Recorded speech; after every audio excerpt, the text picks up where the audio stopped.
Kirwan's Game Store, the best place in gaming.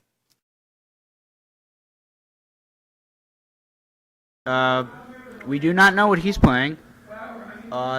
These players are both X1, so a win here will get them top 8. I am Tyler Prinzo And I am Alex Skank. And once we see how it looks like, it looks like Joe rolled an 11 to Michael Jonathan Schwenkert's 6. So it looks like Joe's going to start us off, and he's going to begin this match with just 3 sets in the back row. I mean, before we get too much in depth into this match, I just got to say I think it's amazing that a pure Ghost Trick deck.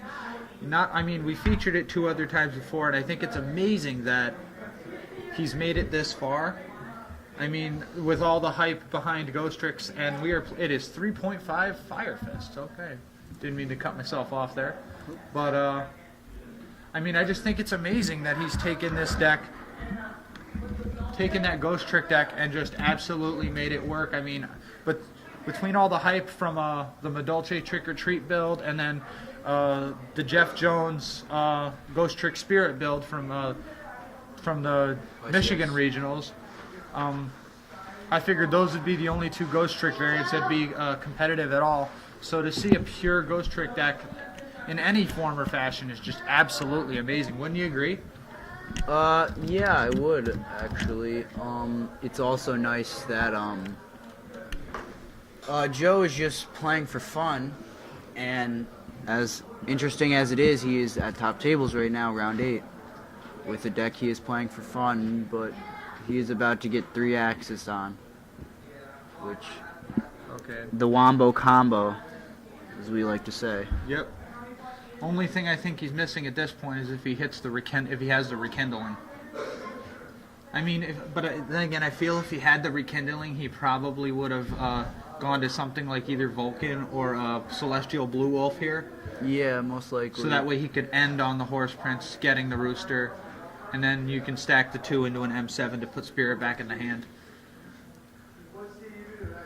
Joe has Dark Hole, however. Okay, so he does have a good out to the board setup, but you know, that's a second upstart. It's a second upstart. Okay, yeah. I missed the first one, so that one's on me, folks. So Joe's going to be up to 10,000 before any attacking. We see Rooster for 15. Let's see if Joe draws anything he wants to respond in response. So Joe's going to take the 1,500 and then 2,200. So that's, or no, excuse me, it's 17 and 24. That's 4,100.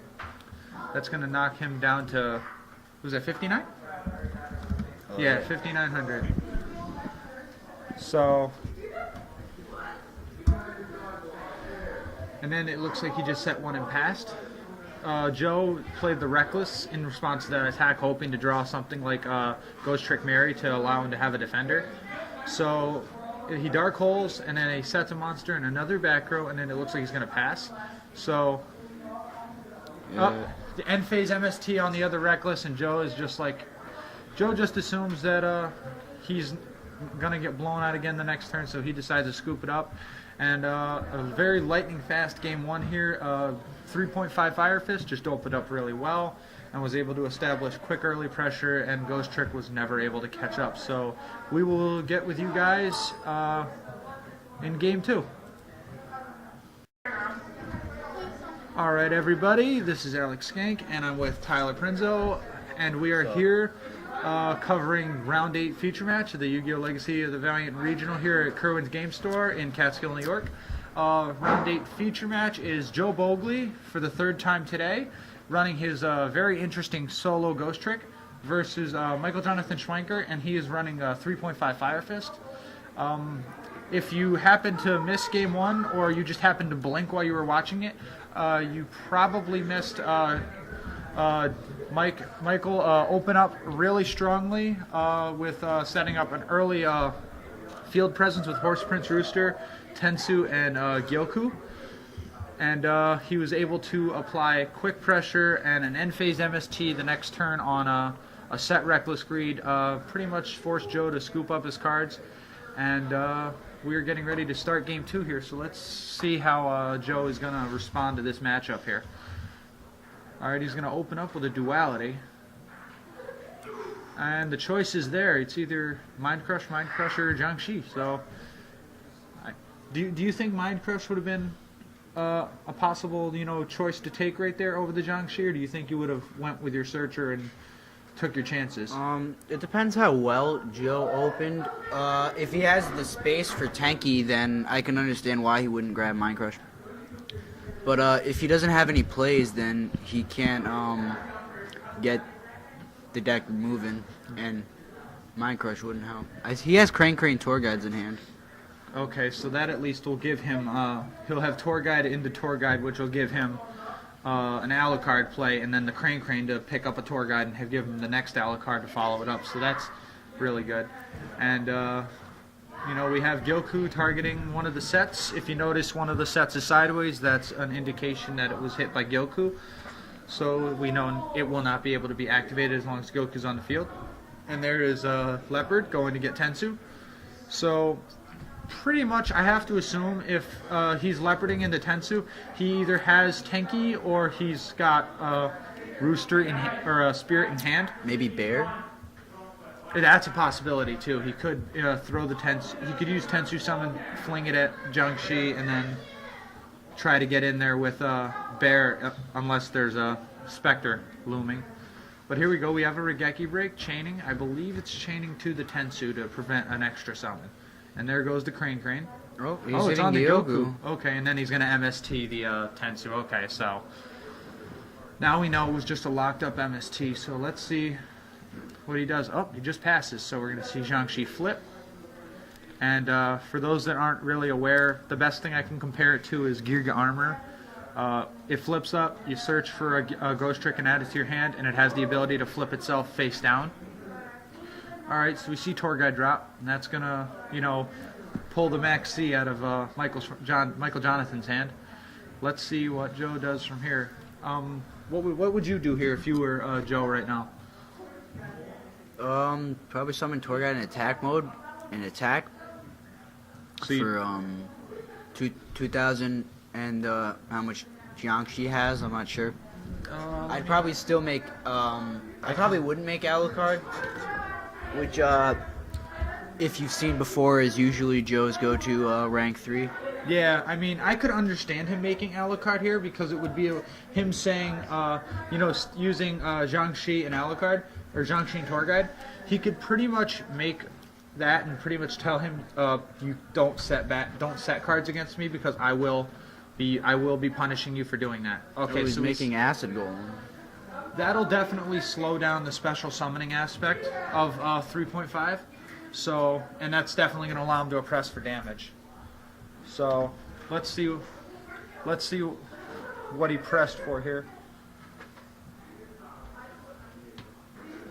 Jiangshi has 400 attacks, so that'd be 3,400 directly. Yep, so it's going to be Joe 8,000, and then let me switch the life over here, and that's going to be Dark Hole. Michael Jonathan Schwenker at 4,600.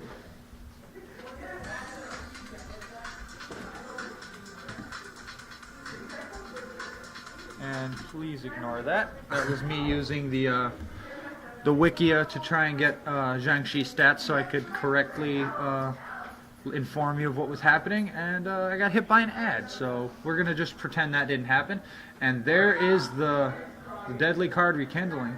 Unfortunately, the grave wasn't too loaded for Michael, so he's just going to be able to get Tenki for Spirit, and Spirit's going to allow him to Oh my god. Leopard it up again.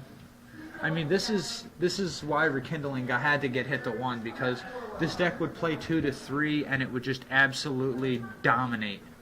Well, Soul matchup. Charge basically does the same thing. Yeah, and Soul Charge doesn't have the defense restriction that Rekindling does. Yeah, so you can grab Wolf Barks if you want to. And here's Rooster's effect to swap the used up Tenki into a Tensu, which I'm assuming we're going to see a Tensu summon of something.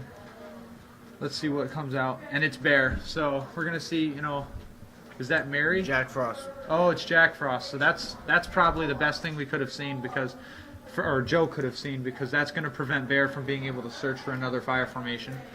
And did he attack the Jack Frost with Rooster. He attacked it with Rooster, and then he attacked for 2,300, so that's going to drop Joe down to 57.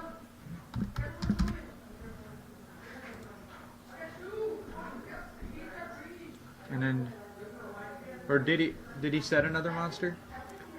It looks like he just drew and passed. Okay.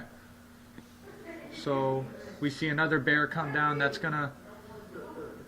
Oh no, he's using the Rooster's effect to get Tanky. Tanky's gonna search for something, and then I assume the Tanky's gonna get thrown at that face down monster. This does not look good. No, for it does Joe not. Right I mean, now.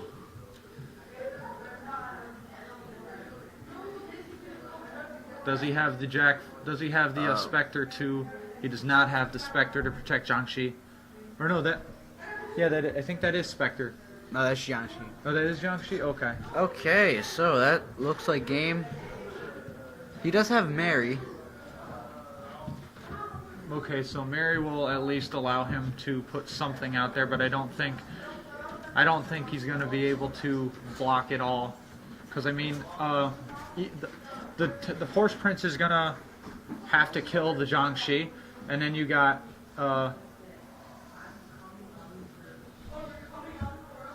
and that attack happened on 1,600 damage, so that puts him down to 41, and then everybody else is going to attack.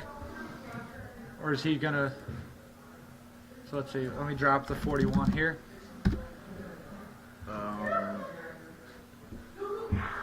Oh no, he searched. Did he? Oh, he searched Spectre. Okay.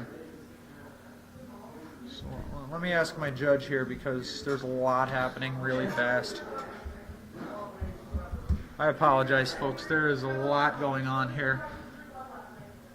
Because I know Joe took 16 from the bear, which triggered Mary, got him Jiangxi. Jiangxi then searched for Spectre, which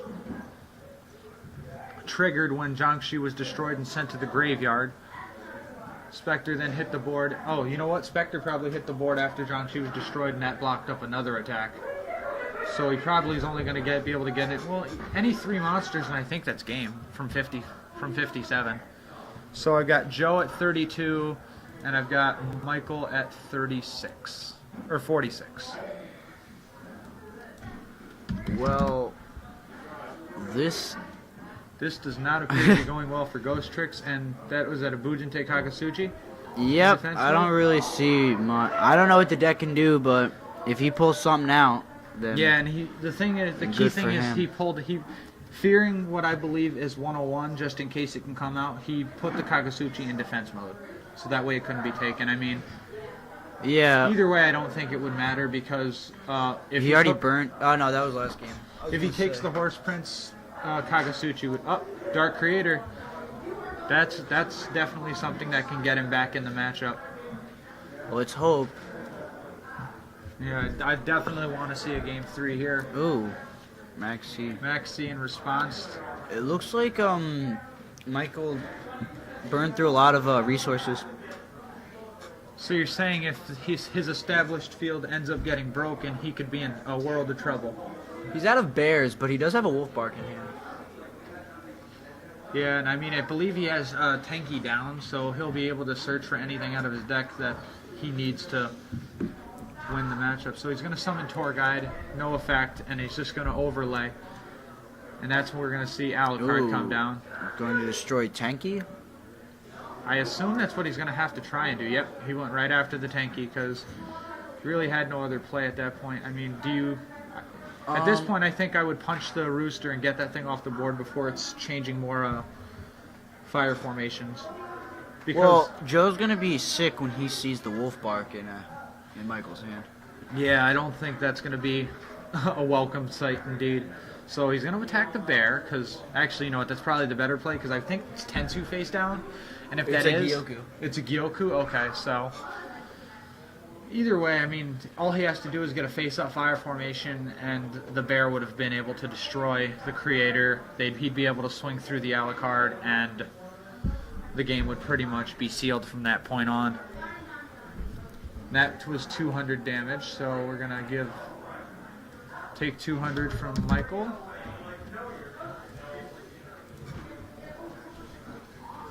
Let's see what happens here. play has passed now back to Michael. This is definitely a very interesting matchup here. I mean, game one was just an absolute flash.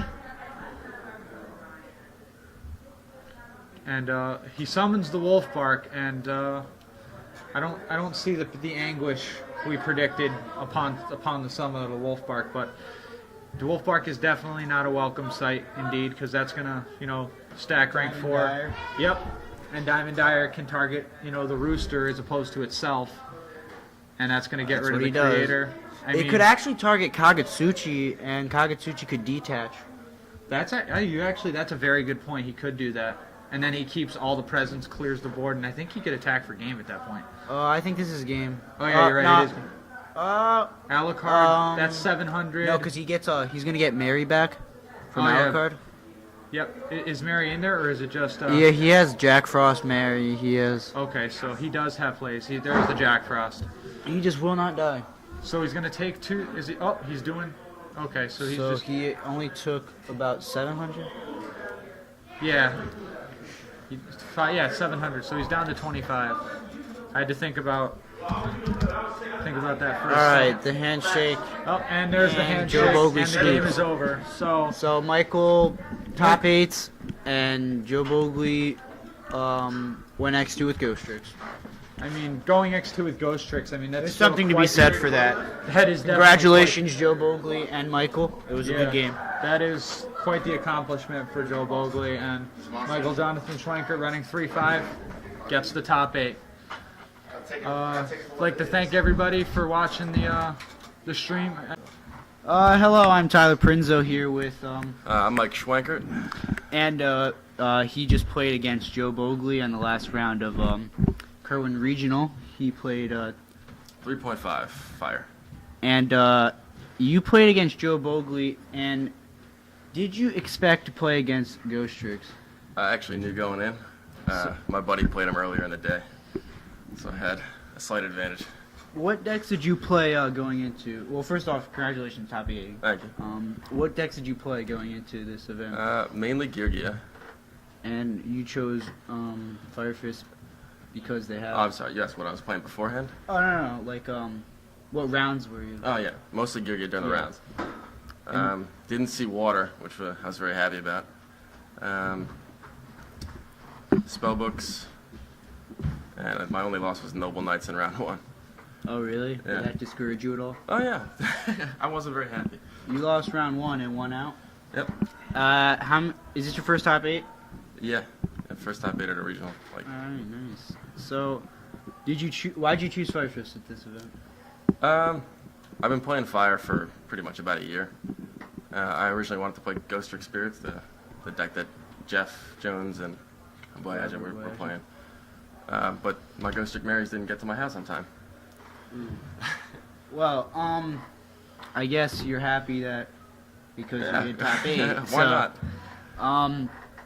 What do you feel about the new Dragons of Legends card and cards like Soul Charge? Will you Soul still Charge. play? I'm not too happy about that either. Reborn's banned for a reason, so why do we get I make it like broken. So you're still are you still gonna play Fire Fist when that card comes out? No, no way. What do you think you're gonna play? Dragons, even considering Dark World, is something that can spam monsters on the field at any given point. With Soul Charge. Yeah, that's nice. Will you be going to events like YCS Philly or Nationals? Should almost definitely go into Philly. Nats is up in the air. Where are you from? Central Jersey. So how long is the ride here for you? 2.5 hours. Not too bad. What was your hardest matchup? Noble Knights. Only because he opened 3 Kaiser Coliseum in Game 3, and I only had outs to 2 of them. So. Well, that's very unfortunate. It happens. Did you enjoy your regional experience? Certainly did. All right, nice. Any shout-outs you'd like to make? I mean, my friend Tyler at home, or Rob, who hopefully got his invite, but he didn't play very well last round with Infinity, so we'll see. Right. And then my buddy Paul, who drove. That's about it. All right, nice. Well, thank you for the interview. Thank you for having me. Good luck at future events. Thank you.